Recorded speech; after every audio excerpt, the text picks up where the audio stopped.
Olá, pessoal. Na última aula, a gente viu que em sistemas complicados que possuem cargas livres e materiais dielétricos, a gente pode simplificar um pouco ou reescrever as equações de Maxwell, introduzindo um novo campo vetorial, que é o campo de deslocamento elétrico. Mas esse campo é um artifício, ele não é algo realmente físico, ele é só um artifício para simplificar um pouco as equações. Porém, a gente viu também que para obter o campo elétrico a partir desse campo de deslocamento, a gente precisa conhecer o vetor polarização, ou seja, precisa saber como que o material está polarizado. Então, na aula de hoje, a gente vai discutir uma classe de materiais, que na verdade é bem inclusiva, tem diversos materiais que obedecem a esse comportamento, que vai nos permitir, de fato, obter o campo elétrico a partir do campo de deslocamento de uma maneira relativamente simples. Então, a gente viu que a gente poderia introduzir esse novo vetor, chamei de deslocamento elétrico, e aí as equações da eletrostática, né, as equações de Maxwell, na presença de um meio dielétrico, elas se tornam relativamente mais simples, né? Essa aqui parece muito com a equação original para o campo elétrico, mas a grande diferença aqui é que para o campo D, o que importa nessa equação são as cargas livres, não são as cargas do material dielétrico. E, portanto, em geral, é muito mais simples calcular esse campo D. A gente não precisa de um conhecimento explícito de como o material está polarizado. Mas, conforme eu já acabei de mencionar, para eu calcular o campo elétrico, que é o nosso objetivo final, eu preciso conhecer esse vetor polarização. Então, não basta só conhecer o D, eu também preciso conhecer o vetor polarização.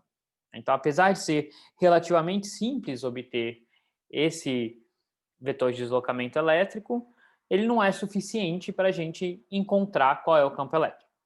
Porém, tem uma série de materiais que apresentam o seguinte comportamento.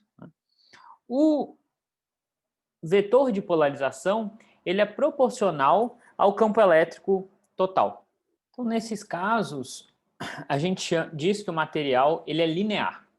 E a gente viu exemplos disso, né? A gente considerou alguns exemplos simples de moléculas ou átomos, onde esse vetor polarização, ou momento de dipolo induzido, de fato é proporcional ao campo elétrico. A gente fez alguns casos bem simples onde isso é verdade. Para materiais mais complexos, isso não necessariamente é verdade. O vetor polarização ele pode não ser proporcional ao campo elétrico. Mas, em geral, se esse campo elétrico não é muito forte, a gente pode expandir essa dependência e o termo de primeira ordem vai ser justamente um termo linear. Tá? Tudo isso é só para falar que, apesar disso não ser completamente geral, essa relação não ser completamente geral, ela é válida em diversas situações e para diversos materiais. Tá? Então, é um caso interessante de ser considerado. Então, essa constante de proporcionalidade, obviamente, depende do material, né? E é chamada de susceptibilidade elétrica do material. Certo? E tem um ponto muito importante aqui, é que esse vetor polarização, ele depende do campo elétrico total. Né? Então, imagina que você tem uma moléculazinha lá dentro do material, o que ela vai perceber é o campo total gerado por todas as outras cargas ou todas as outras moléculas, além de um possível campo externo sobre ela. Certo?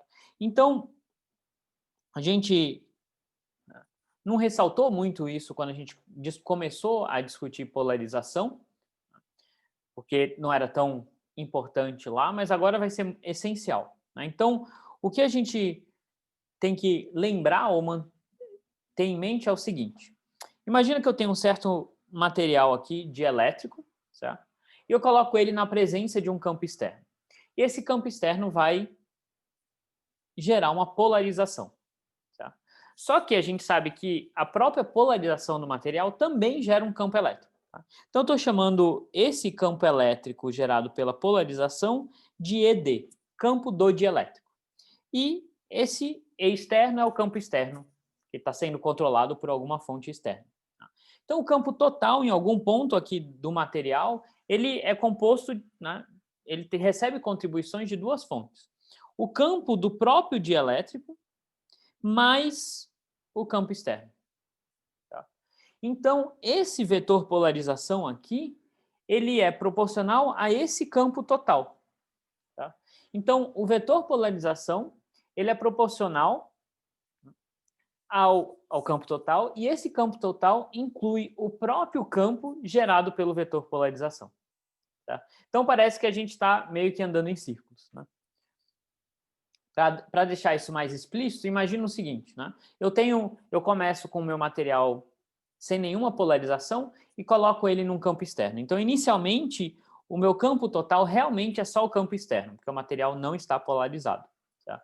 Quando eu coloco ele na presença desse campo externo, que é o meu campo total inicialmente, a gente sabe que isso vai gerar uma polarização no material justamente proporcional a esse campo. Mas aí agora o meu material está se polarizando e ele está gerando agora um campo elétrico devido a essa polarização. E esse campo elétrico contribui para o campo total, que por sua vez gera polarização. Tá? Então é como se eu tivesse uma retroalimentação aqui da polarização influenciando o campo total e o campo total influenciando a polarização. E aí pode parecer um problema super difícil e impossível, né? Parece que a gente fica andando em voltas e não consegue resolver o problema, mas a gente vai ver que se a gente usar o vetor campo de deslocamento elétrico, a gente resolve esse problema de maneira relativamente simples, certo? Então, vamos considerar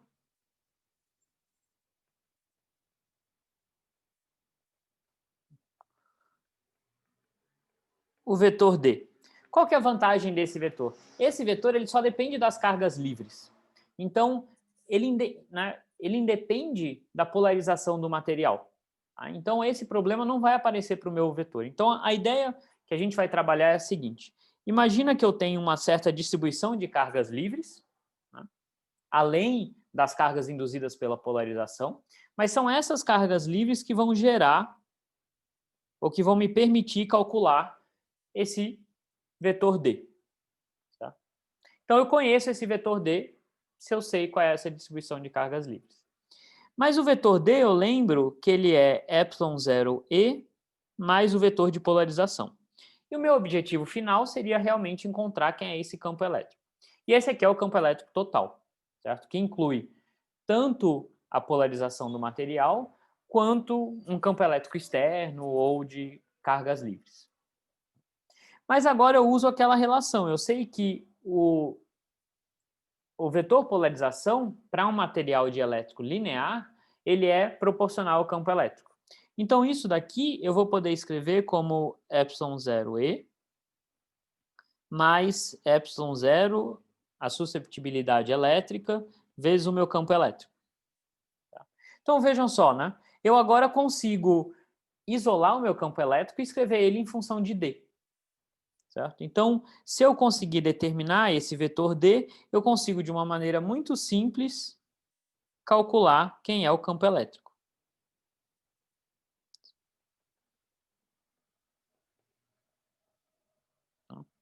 Em geral, essa constante que aparece aqui embaixo, a gente define como 1 sobre um epsilon sem o zero, que a gente chama de permissividade do material. Então,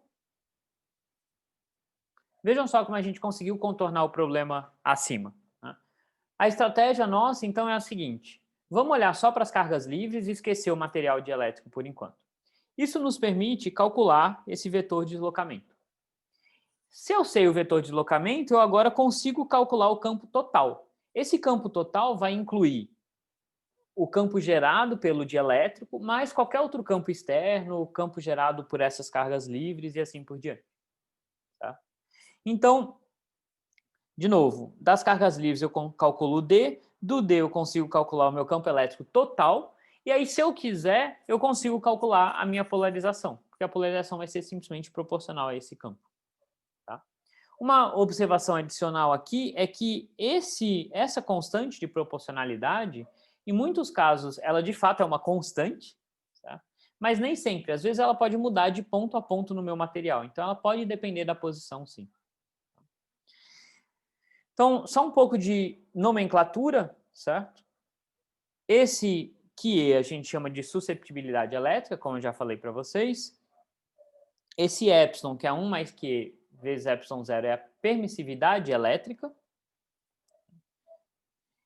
E a gente vê que, obviamente, se eu estiver num meio, se eu estiver no vácuo onde QE é zero, eu recupero o epsilon zero. E a gente define em alguns casos também, uma constante dielétrica, que é justamente essa razão aqui. E notem que essa razão é sempre um número maior do que 1, porque isso aqui é um número positivo. Tá? Então, como eu falei para vocês, essa susceptibilidade ela pode mudar de ponto a ponto no espaço. Um dos casos importantes é, por exemplo, se eu tenho dois materiais dielétricos diferentes, um em contato com o outro. Então, em uma região do espaço aqui eu tenho uma susceptibilidade e na outra eu tenho uma outra susceptibilidade. Tá? Então, se eu passo daqui para cá, de fato, essa susceptibilidade está mudando de ponto a ponto no espaço. Né? Em particular, quando eu saio desse meio e entro nesse meio. Por que eu estou falando isso? Só para a gente, né, olhar para o seguinte fato, né? A gente lembra que o rotacional do D, desse campo de deslocamento, ele não era zero, justamente porque eu tinha uma polarização, então ele era igual ao rotacional dessa polarização. E a gente pode pensar, se a minha polarização é proporcional ao campo elétrico, então, e o rotacional do campo elétrico é sempre zero, então o rotacional de D vai ser zero. Mas isso não é necessariamente verdade. Né? Então, lembrando, né, quem era o D é epsilon zero E mais o meu vetor polarização, só que eu estou assumindo um material dielétrico linear, então eu posso escrever isso como 1 mais QE. Tá? E aí esse rotacional, ele pode atuar tanto nesse QE, que pode estar mudando de ponto a ponto no espaço, quanto no E. O rotacional de E, de fato, é zero, certo? Mas o QE não precisa ser constante. Tá? Então, eu posso tirar o epsilon zero daqui.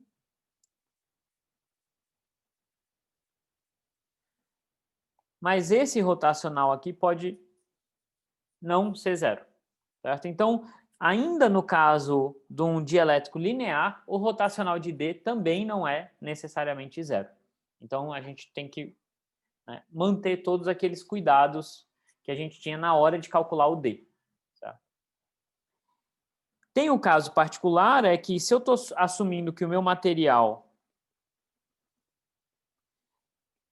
é linear e homogêneo, e aqui homogêneo significa que essa susceptibilidade é constante, aí sim, né,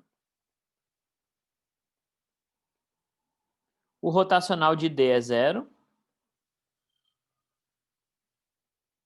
E por que eu estou insistindo tanto no rotacional de D? Porque era a última coisa que faltava para a gente fazer um paralelo direto entre esse D e o campo elétrico. Né? O que realmente diferia um do outro era o fato do campo elétrico ter sempre um rotacional nulo, mas esse campo D não. Para um material, eu acabei de ver que eu escrevi aqui, homogêneo.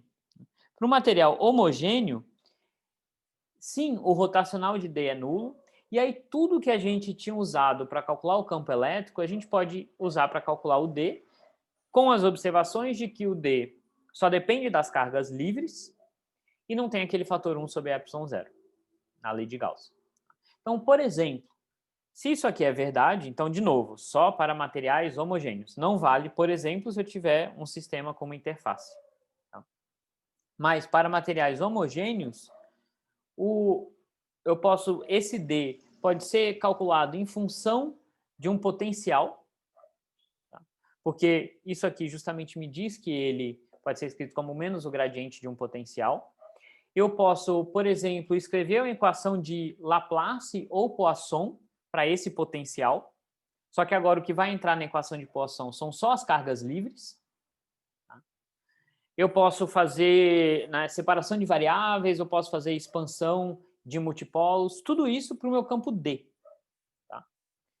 Todo esse ferramental, de novo, só vale se o meu meio for homogêneo. Se não for homogêneo, isso não é mais verdade. Então, a gente tem que tomar muito cuidado. Né?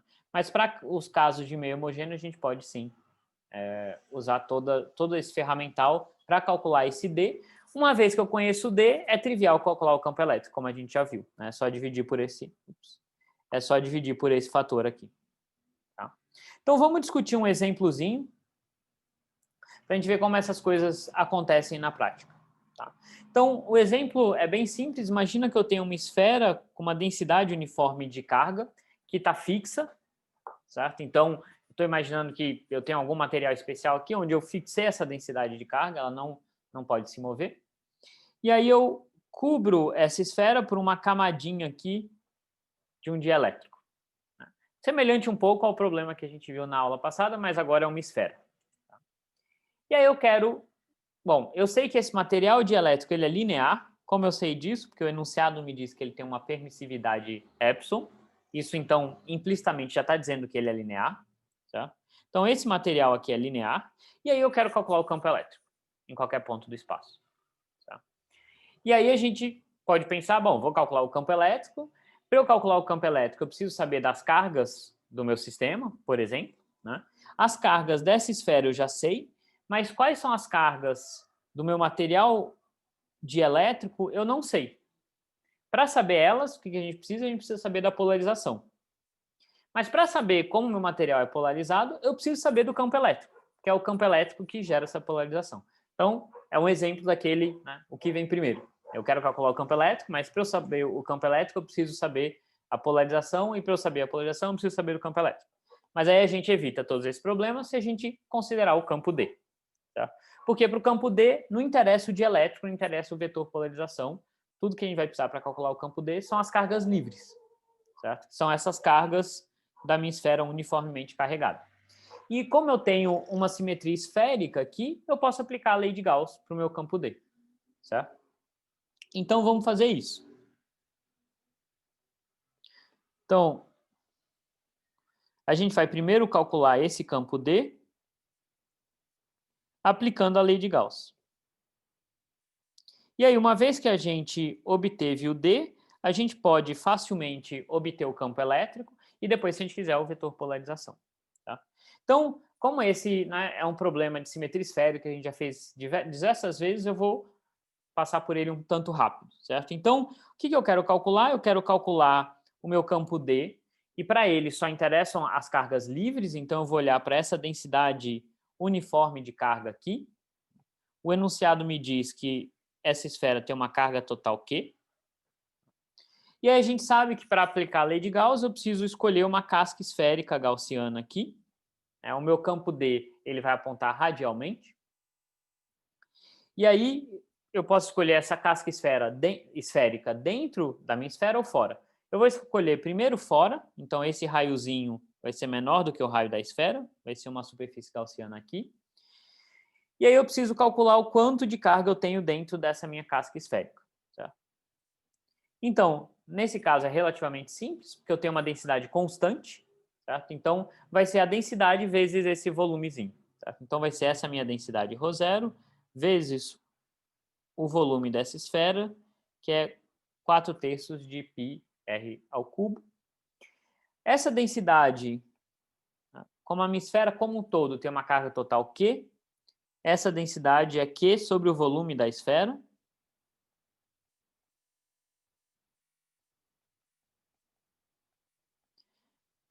E aí isso simplifica para carga total da esfera vezes Rzinho ao cubo sobre Rzão ao cubo.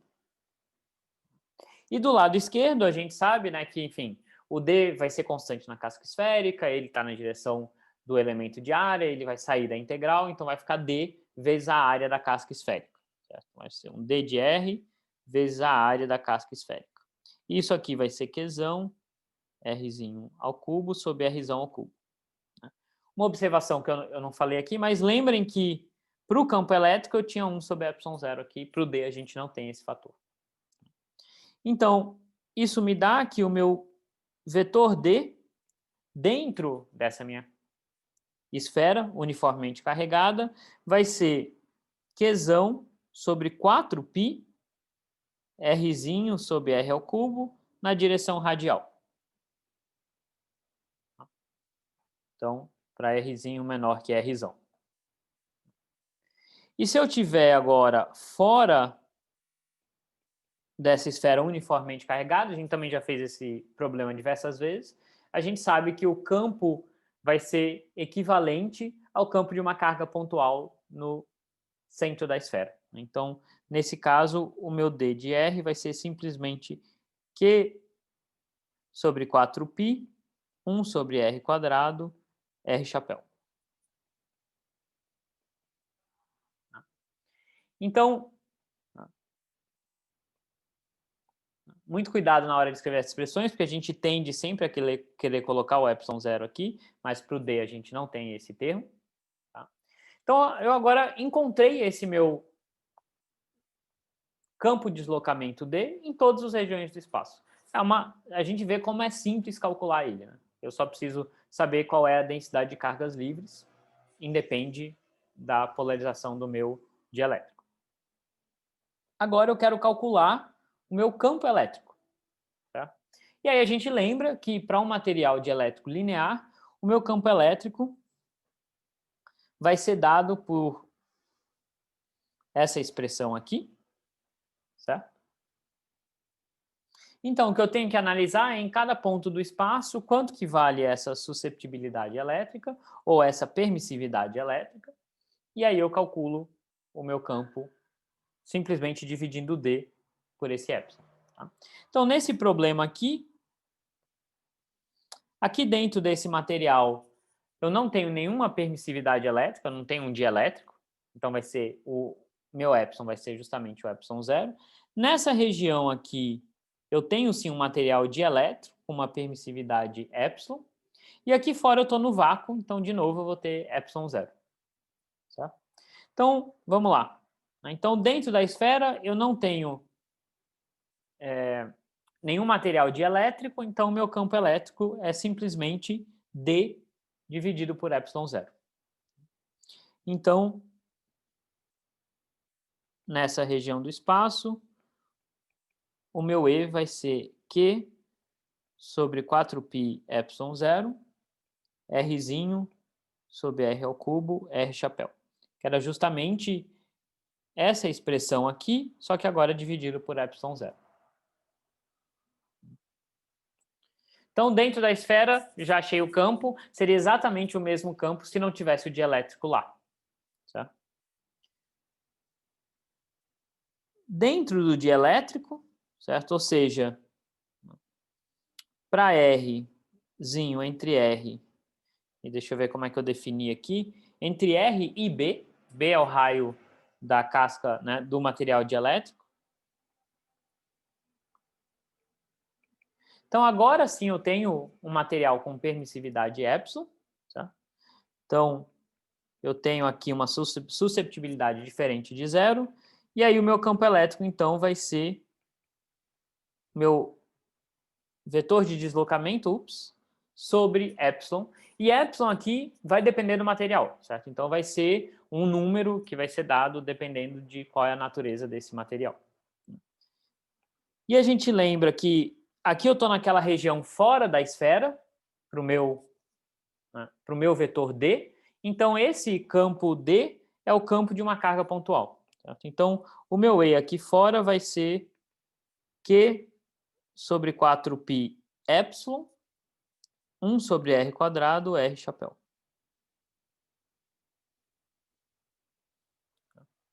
E, finalmente, fora da esfera, fora do dielétrico, de novo, eu estou no vácuo, o meu E vai ser simplesmente 1 sobre epsilon zero D, portanto, vai ser Q sobre 4π epsilon zero, 1 sobre R quadrado, R chapéu.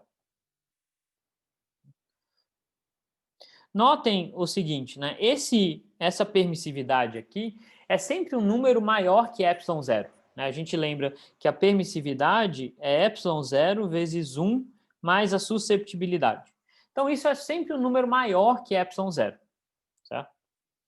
Então, se isso aqui é um número maior que ε0, esse campo aqui, ele é menos intenso dentro do dielétrico.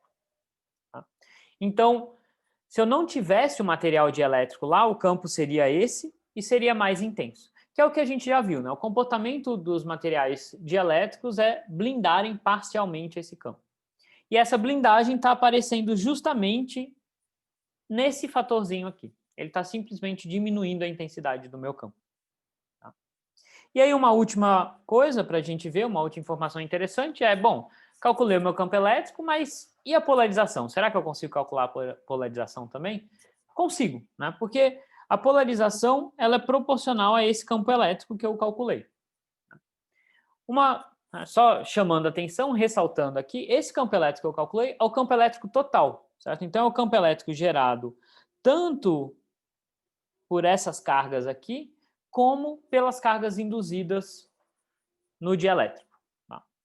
Então vamos lá, para eu calcular a polarização, é dada por essa expressão aqui. A susceptibilidade não foi dada no enunciado, o que foi dada foi a permissividade, mas eu consigo facilmente relacionar uma com a outra. Tá? Então eu consigo calcular esse P, isso aqui vai ser epsilon menos epsilon zero, vezes o meu campo elétrico. Obviamente eu tenho que estar dentro do meu material, certo? Então, dentro desse material dielétrico, a gente já calculou esse campo elétrico, é essa expressão aqui.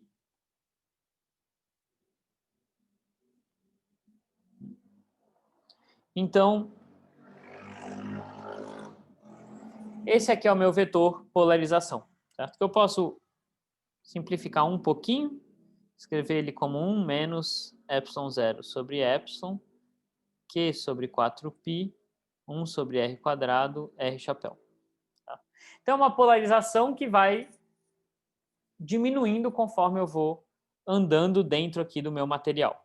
Obviamente, esse P ele está limitado à região de Rzão até Bzinho, certo? Não faz sentido, né? Aqui fora o P é zero. Então, realmente, essa expressão que eu calculei é válida dentro dessa casquinha aqui, que é onde está o dielétrico. Tá?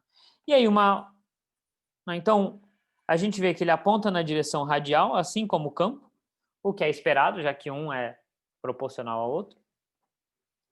E aí, obviamente, também é interessante a gente calcular as cargas induzidas. Só para a gente ter uma ideia de como essas cargas são induzidas, né,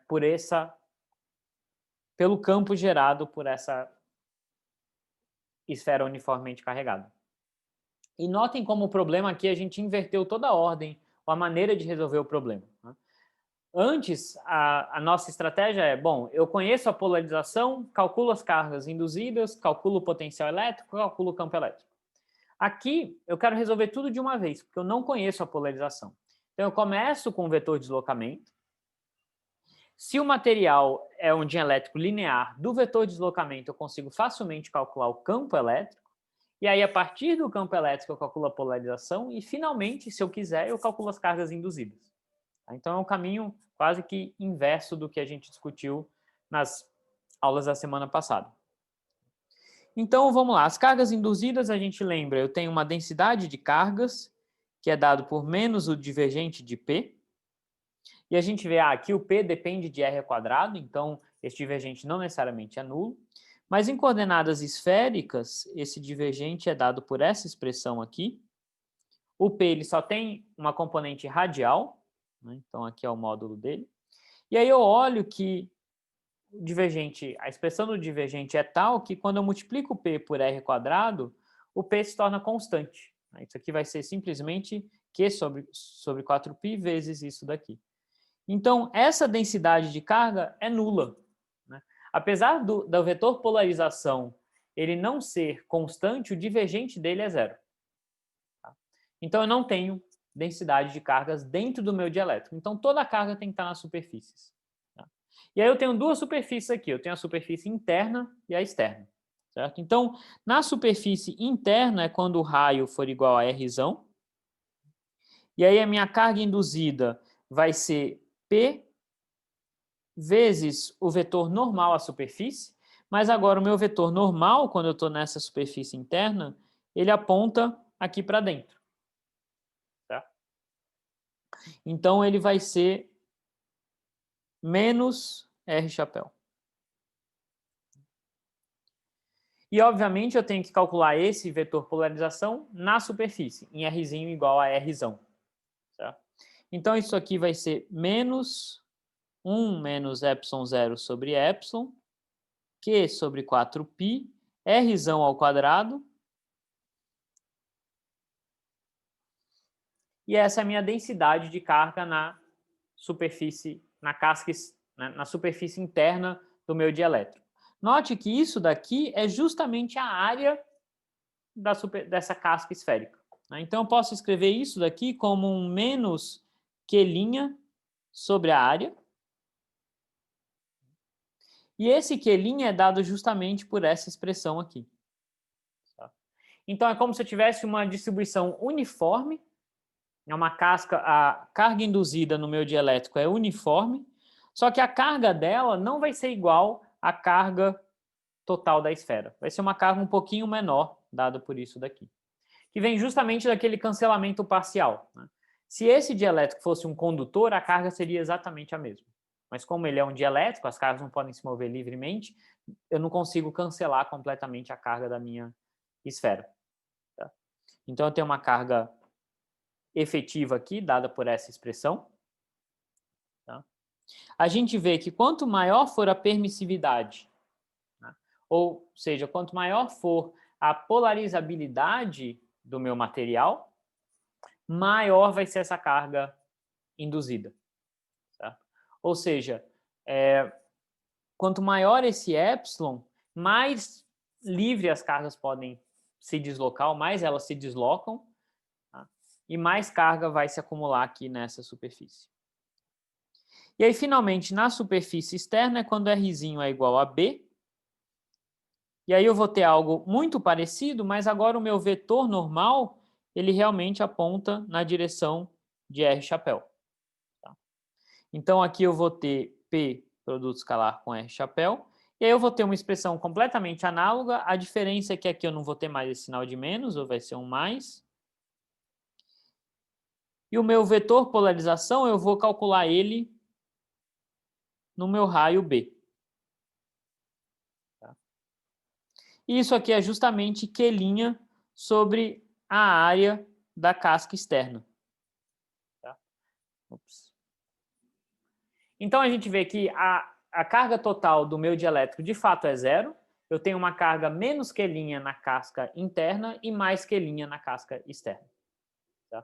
Como a gente já tinha visto em outras situações, que como o dielétrico é neutro, tudo que pode acontecer é que a carga se desloca de um lado para o outro, mas a carga total tem que continuar sendo zero, como de fato é aqui. Tá? Então, no final das contas, o que a gente tem? A gente tem uma carga negativa induzida aqui e uma carga positiva induzida aqui fora.